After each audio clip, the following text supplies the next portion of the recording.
Elsewhere in Super League at Odsal, it's 7th against 8th. Bradford against Salford. Are the visitors in the driving seat there as well? Jonathan Doidge. Yeah, cracking start to this one. We're in the 30th minute now, and it's Bradford Bulls 6, Salford City Reds 16. The Bulls have had probably the better of territory and possession in the game, but Salford have been that bit more clinical. They took the lead on 9 minutes when Josh Vivers did really well to hold off big man Carl Price and plant the ball down in the left-hand corner. Danny Holdsworth couldn't add the extras. Then on 15 minutes, the Bulls hit back. Brett Carney, the fullback, after a good passage of play from Bradford and plenty of pressure, managed to ghost his way across the line for his 6th of the season. Jared Samet put them in front with the conversion. Joel Moon then hit back a loose ball, this one off the Bradford defence from a Danny Holdsworth kick. He was there first, and Holdsworth added the extra 2 to nose the City Reds back in front. Then just a couple of minutes later, again, Holdsworth was the key man. Nice break in midfield, and he put Luke Patton away for a try under the post. But as I'm speaking, we could be seeing another Bradford try. In fact, no, that's been waved away by ref Ben Thaler. So Patton get across the line underneath the post, and Holdsworth added the extra 2. And Salford seeing the best of it just at the moment. They lead by 16 points to 6. Let's head back to Wembley and check in on that.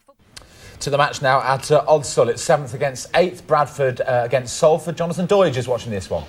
You know, Bradford's home form so far this season has been a little bit patchy. They managed to get their first win here against St Helens last week, and I think maybe the fans thought they'd turned the corner. Not a bit of it. Salford lead by 30 points to 6. 6 tries to 1 at half-time. 2 of them coming from the returning Aussie Joel Moon to the centre, who's capped his display with a couple of real good pieces of finishing.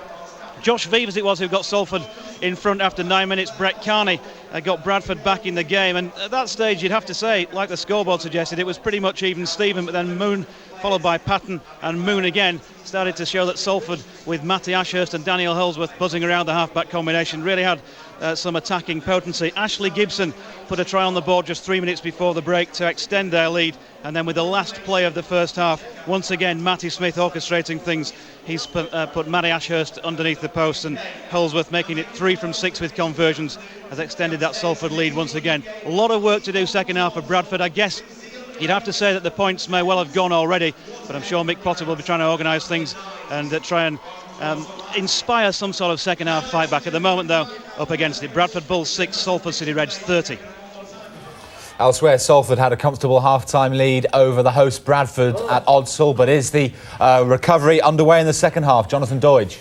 It looked like that was the case 6 minutes in when Elliot Whitehead crossed for Bradford's second try, and again this after Salford had made their first dropout when Luke Patton was held up over his own line. Jared Samet converting to make it 12 points to 30, but that Bradford comeback has been thwarted by a lovely try from Salford just a couple of moments ago, with Gareth Owen taking a pass on halfway and making the remaining 50 metres past the Bradford cover defence to score. Daniel Holdsworth hit the post with his conversion attempt, but at the moment Salford comfortable. It's Bradford 12, Salford 34. Who looks likely to take the points in the match at Odsal between Bradford and Salford? Jonathan Doidge. Salford City Reds, they lead by 36 points to 18. Not a huge amount to tell you since last year with me, but Bryn Hargreaves got Bradford on the board on 62 minutes with a try made by Danny Addy and converted by Jared Samet. I guess just toying with the hopes of the home fans that there may be a late revival. And Danny Holdsworth has struck a straight 40-metre penalty to nudge Salford further ahead. The City Reds cruising home here at Odsal Stadium, and they lead by 36 points to 18. Also all over at Odsal in the game between Bradford Bulls and the Salford City Reds. How did it finish up, Jonathan Doidge? Yeah, Bradford's home form continues to be a problem for coach Mick Potter after a 4th Odsal defeat from 5 attempts so far this season. This at the hands of a Salford team inspired by halfbacks Matty Smith and Daniel Holdsworth. One of that pair had a hand in 5 of the 6 first half tries posted by the visitors, who led 30 points to 6 at the break. Centre Joel Moon celebrating his return to action after a broken hand with 2 of those scores, including a 65-metre interception effort.